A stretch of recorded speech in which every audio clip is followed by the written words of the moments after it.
Bueno, entonces, como lo planteé en la introducción, nuestro principal objetivo con este debate de control político es hacer una revisión de la contratación y la inversión del cuidado para la ciudad. Y creo que las personas que se inscribieron para hablar sobre el tema de la contratación va ligado a esa función que tiene el Estado de generar unas condiciones de cuidado y para eso pues se remunera, pero que eso tiene unas implicaciones directas. ¿Qué contexto tiene, digamos, todo este debate? Uno es que podríamos saberlo, digamos, lo que usualmente se genera en los contratos, en los debates de contratación pública, es centrar el problema en la corrupción, y digamos que eso es muy importante, tener en cuenta el tema de los recursos, pero para nosotras es fundamental hacer una revisión sobre la construcción de un Estado cuidador, máxime que en pandemia quedaron unos estándares grandísimos de las falencias de cuidado que tienen los estados, pero obvio me voy a concentrar acá en Medellín, pero además un estado cuidador y garante de derechos. Además que en nuestro plan de desarrollo existe un gran programa que se llama Medellín me cuida, pero cuando estamos hablando de eso, entonces, ¿de qué estamos hablando? Entonces, es importante debatir ese modelo de Estado cuidador, porque se ha demostrado que es la causa de la desigualdad, que tiene que ver con la redistribución de la riqueza y con toda su cantidad. Entonces, este modelo de contratación que vamos a evaluar, porque digamos esto es nuestro principal aporte, hacer una evaluación de esa contratación, va a revisar, por ejemplo, si el empleador, si es garante o no del trabajo digno, porque es apenas incoherente que sea el Estado que genere trabajos indignos, que tercerice y que no genere condiciones de cuidado a las personas que son contratadas para cuidado remunerado.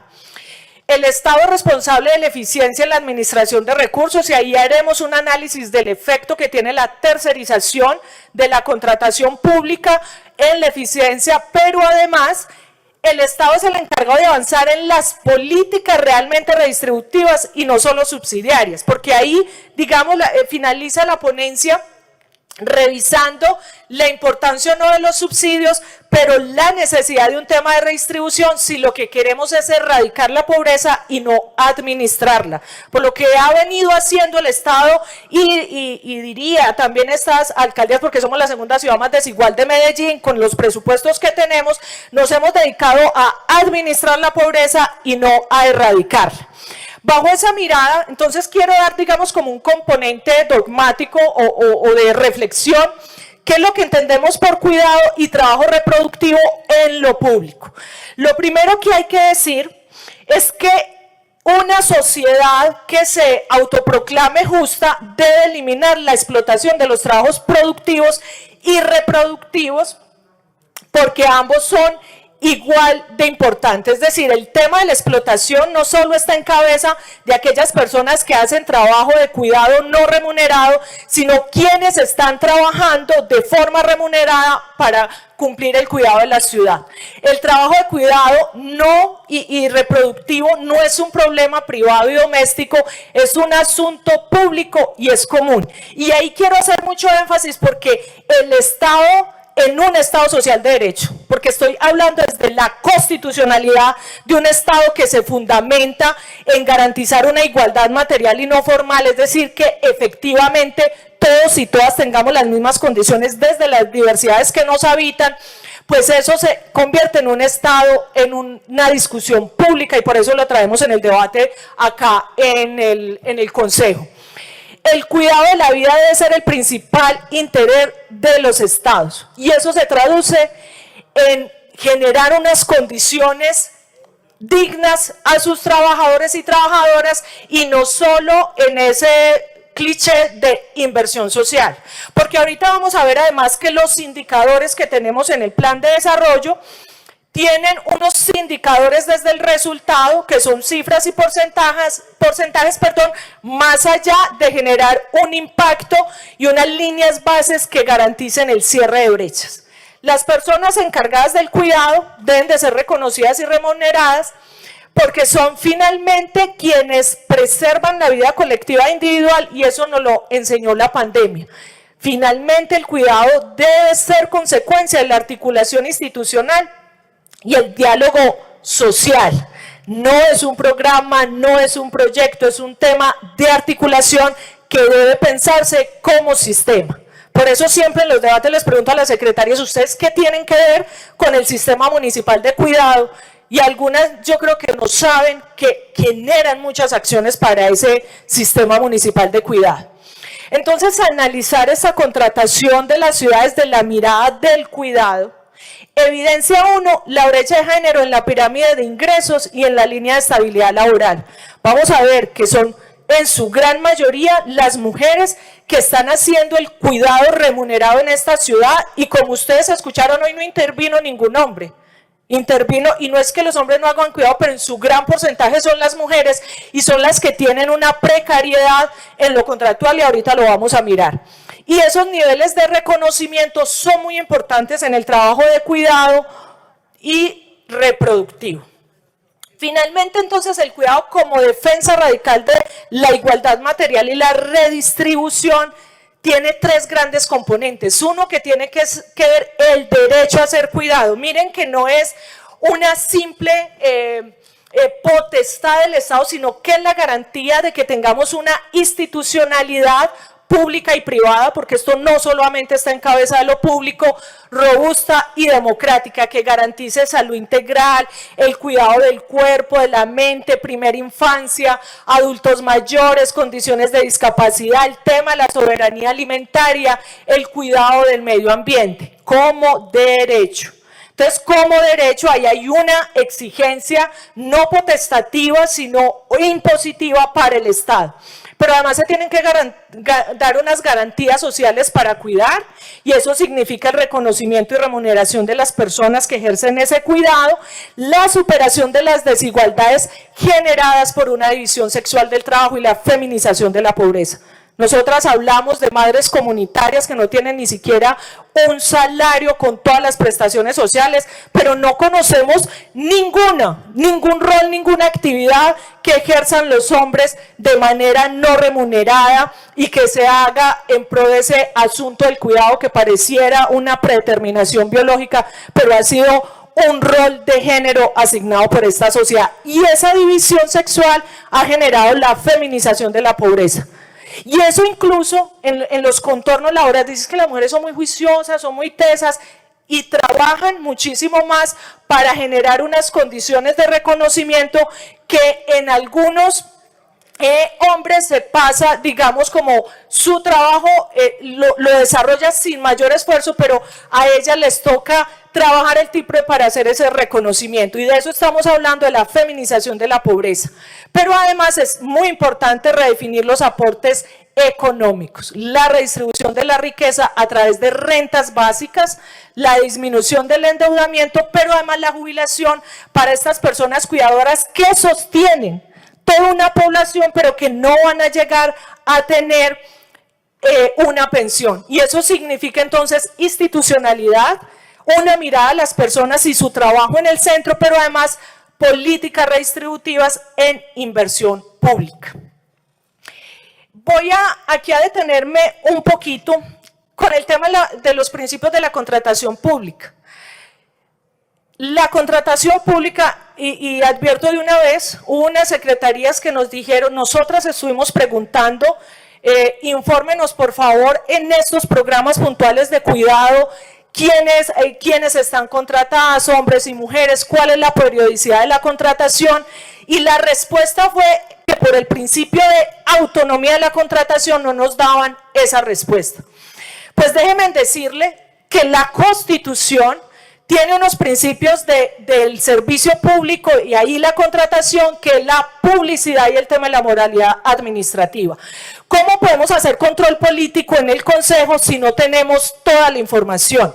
Y yo sí les quiero advertir, y se lo mencionaba ayer a alguien de la administración, que terminado este debate de las secretarías que no me dieron la información, voy a interponerles un derecho de petición, porque la ley nos dice tranquilamente que la 1755, que es una ley estatutaria, nos dice, mire, la información de reserva son estas, son taxativas, y ahí no hay ninguna taxatividad de reserva de la información que estamos pidiendo, y eso deja en cuestionamiento, de una vez les digo, entonces, ¿qué interventoría está haciendo la alcaldía si dice que desconoce a quién está contratado? Ahí me deja el cuestionamiento. Entonces, si quien dirige un programa no sabe quién está en terreno, no sabe ni siquiera una cosa, y ahí les dejo un concepto del Consejo de Estado donde habla sobre el principio de autonomía contractual, que no es absoluto. Pero además en el plan de desarrollo, esta administración nos hablaba de un tema de gobierno abierto, y gobierno abierto es la información de todo el tema contractual. Ahí les dejo ese concepto, no estoy de acuerdo, y me gustaría ahorita que les voy a decir cuáles fueron las secretarías que no nos facilitaron la información, que se cuestionen su nivel de interventoría, porque me parece tenaz que un secretario o una secretaria de despacho no tenga ni idea quiénes está desarrollando los programas de cuidado de esta ciudad. Eso a mí me parece vergonzoso, va en contra de la moralidad administrativa, va en contra de la publicidad. Y recuerden que pueden descentralizar, es que el tema contractual no es una camisa de fuerza, eso responde a unos intereses que están ahí pegados contractualmente, pero un poder ilimitado redunda en una arbitrariedad. Y por tanto, eso no es información de reserva, y me parece aberrante que los secretarios de despacho, algunos, porque otros sí nos facilitaron la información, se escuden en un principio de autonomía, que además no es una regla jurídica. Recuerden que los principios no son absolutos, y ahí hay una gran falencia entonces en cómo están midiendo el desarrollo de estos programas. Así a nivel general, entonces, estos programas o proyectos se contratan desde la Secretaría de Suministros, se dan el orden de gasto de las secretarías, y pueden entonces la contratación puede ser o con el conglomerado público o con entidades privadas. Digamos que ahí ahorita vamos a hacer un análisis como cuál es la fortaleza de lo uno y de lo otro, pero sí nos preocupa, en su gran mayoría los indicadores del plan de desarrollo van en números y porcentaje y no en impacto, pero tampoco no hay un solo indicador que apunte a la estabilidad laboral, la estabilidad y el bienestar laboral de quienes ejercen estos proyectos y programas. Entonces, desaparecen las personas y solo quedan los productos. Por eso hay una queja permanente de que echaron a no sé cuántos, renovaron a no sé cuántos, que eso además, digamos, la renovación, aquí no hay una estabilidad reforzada. Sabemos que en contratos de prestación de servicios no hay estabilidad reforzada, pero hacer esa renovación tan permanente impide a que haya una continuidad en el servicio. Entonces la pregunta sería, ¿sabe hoy la alcaldía cuál es la situación de los trabajadores y trabajadoras que ejercen el cuidado? Entonces lo dividimos como por dos modelos, la contratación con operadores privados y la contratación con operadores públicos. ¿Qué es lo negativo que encontramos con la información que nos entregaron? Que el Estado descarga sus funciones fundamentales como las garantías laborales y la continuidad de los procesos en los operadores privados y se desentiende de su obligación de interventoría. No se logra un seguimiento directo a esa contratación, digamos, se despoja de eso, y en nombre de la autonomía contractual se deja de velar por los derechos, pero además por la violación al principio de publicidad que tiene el tema contractual. Es importante porque permite un estímulo y crecimiento del ecosistema público-privado y eso pues amplía capacidades sociales. Con la contratación de operadores públicos, en algunos casos no es clara la idoneidad. Y ahí, digamos, es muy importante, y ya lo hemos debatido en otros debates, en que se quiere fortalecer el conglomerado público, pero hay algunos que no cumplen con la idoneidad, la capacidad, y eso está llevando a una tercerización. ¿Y no les parece un poco vergonzoso que el mismo Estado esté tercerizando, siendo que es el que es obligado de aplicar incluso los convenios internacionales de la OIT? O sea, es un contrasentido de Estado. Eso puede fortalecer las entidades públicas, pero escuchamos, por ejemplo, lo que incluso esta mujer que invité fue por un despliegue que vi en Facebook, la queja con el Colegio Mayor. Eso no lo habíamos analizado acá, pero lo traigo a colación. ¿Cuál es entonces el seguimiento que está haciendo la Secretaría de Educación para esos contratos puntuales? Entonces vamos a hacer un análisis caso a caso con la información recibida. El modelo contractual de Metrosalud, para que miremos aquí tres asuntos importantes: tercerización, carga de trabajo y cobertura, y estabilidad laboral. Entonces, la Secretaría de Salud contrata con Metrosalud, que es muy importante. Ustedes han visto mi defensa con el tema de Metrosalud y la necesidad de que tenga recursos, pero Metrosalud contrata a otras entidades y esas entidades contratan a los profesionales. En esa tercerización, pues se pierde la eficiencia del presupuesto público. Durante el 2021, la contratación de personas para el cuidado a través de terceros representó el 10% de los contratos y el 18% de los recursos. Entonces ahí miremos cómo la tercerización, aunque sea en el conglomerado público, está haciendo un asunto de no eficiencia de nuestros recursos públicos. Carga de trabajo. En la cobertura de Medellín Me Cuida, durante el 2020, 437.328 personas fueron atendidas, 5.512 fueron contratadas. Al detallar las personas encargadas directamente del cuidado, ascienden a 1.716. Entonces, en conclusión, con las cifras que nos dan, cada trabajadora tiene a su cargo 252 personas en atención y el 70% de la contratación se destina a labores administrativas, operadoras y técnicas. Ahí podemos mirar entonces, uno, la carga de trabajo, que también recibimos, digamos, algunos testimonios. Ustedes saben que en nivel contractual, los que son abogados saben que lo peor es conseguir pruebas en derecho laboral, porque todos tienen miedo de su empleador a que los echen, pero sí recibimos muchas quejas de cómo la carga laboral y exigencia para, ahí en unos programas, menos personas y les exigen más indicadores.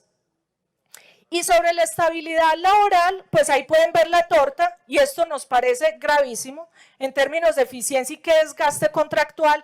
Contratos de 1 y 2 meses, de 5 y 6 meses y de 3 y 4 meses. El grueso está en contratos de 1 y 2 meses. Estas personas contratadas, el 76% son mujeres. Entonces aquí estamos hablando no de pendejadas de ideología de género, estamos hablando de hechos de género, cómo las mujeres tienen en su cuerpo y en su responsabilidad un cuidado remunerado, pero además el tema de la contratación y la carga laboral es exigente, es decir, no estamos cuidando a las cuidadoras que ejercen el trabajo.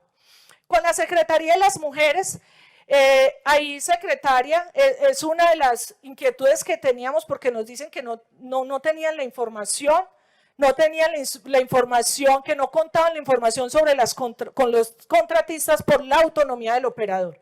Y ahí es el debate que yo quiero sentar, no es la única secretaría, es entonces, ¿cuál es la responsabilidad de la Secretaría de Despacho con la gente que está atendiendo en terreno? En el análisis que hacemos de la composición, porque no tuvimos información, pero lo vamos a peticionar, en carrera administrativa no hay personas encargadas directamente del cuidado. Los contratos de prestación de servicios que están al interior se hacen en general por 11 meses, digamos que aquí sí hay un rango mayor, y en promedio es un salario de 6.500.000. Y hay una gran participación de mujeres en cargos directivos y administrativos, que es, digamos, un asunto que nosotras queremos resaltar. Con respecto al análisis que hicimos del contrato de hogares de acogida que lo está operando Serfami, pues digamos ahí hay una redistribución del presupuesto y encontramos que el 32% se destina a personas directamente encargadas a la atención, el 22% a los hogares que se acogen, que son 15 en general, el 11% en administración y coordinación, y aquí hay una fluctuación de contratos de prestación de servicios de 7 meses con un promedio de 4.600.000, y ahí ven la torta, digamos, de cuánto efectivamente se destina al tema de cuidado. Con la Secretaría de Educación.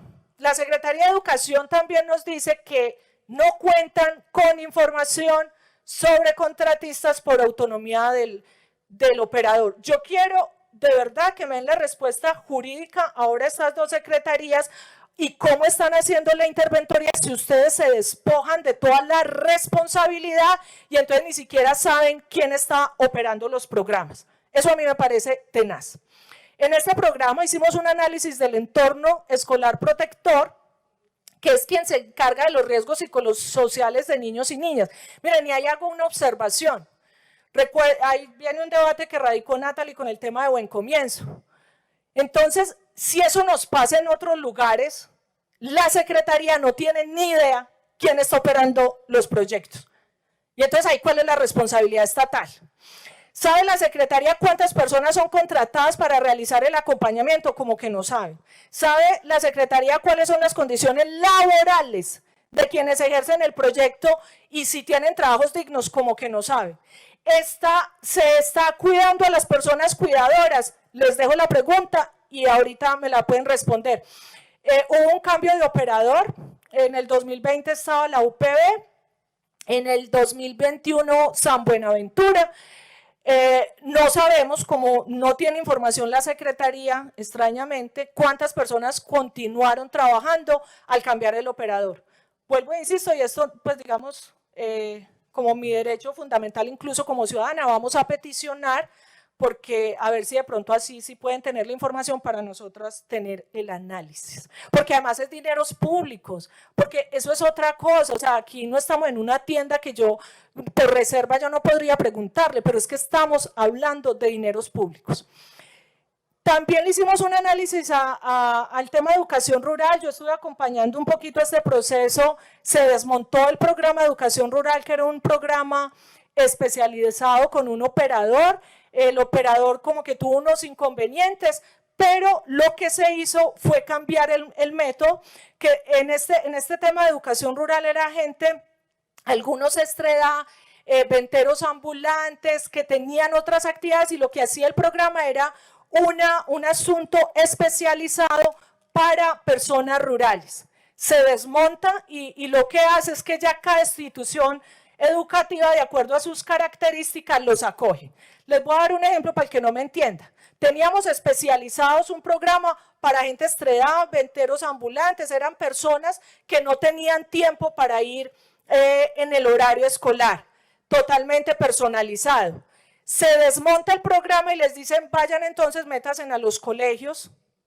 Imagínense Dora, 42 años, que estuviera en este proyecto, váyase, métase a estudiar con los otros pelados y peladas. Pero además les decimos, entonces, ¿cuál es la deserción? No nos explican el método como tal, nos dicen el modelo pedagógico es entonces, dependiendo de la institución, enfocados en la ruralidad, pero ¿eso qué implica? La verdad que yo soy un poco dogmática, me hubiera gustado entender el método, no simplemente la frase. Por eso pregunté por el método y el modelo. ¿Cuántos estudiantes desertaron? Nos dicen, de acuerdo con lo señalado en la respuesta anterior, no es posible hablar de una deserción basada en el cambio de método. Ahí tendría también mucho debate, o sea, no desertaron, pero después me ponen una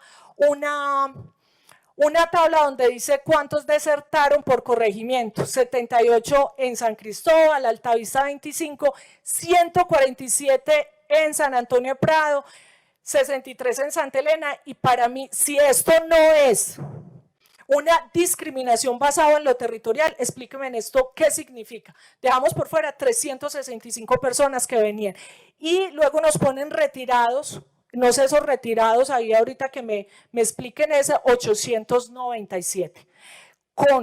Miren las implicaciones de las decisiones políticas, con desmontar un programa enfocado de ruralidad, lo que hicieron fue tener una deserción por un lado de 315 y por el otro 897 personas. Entonces, Medellín, si estamos cuidando o no estamos cuidando. Secretaría de Inclusión. En Secretaría de Inclusión tenemos entonces ahí el personal de planta.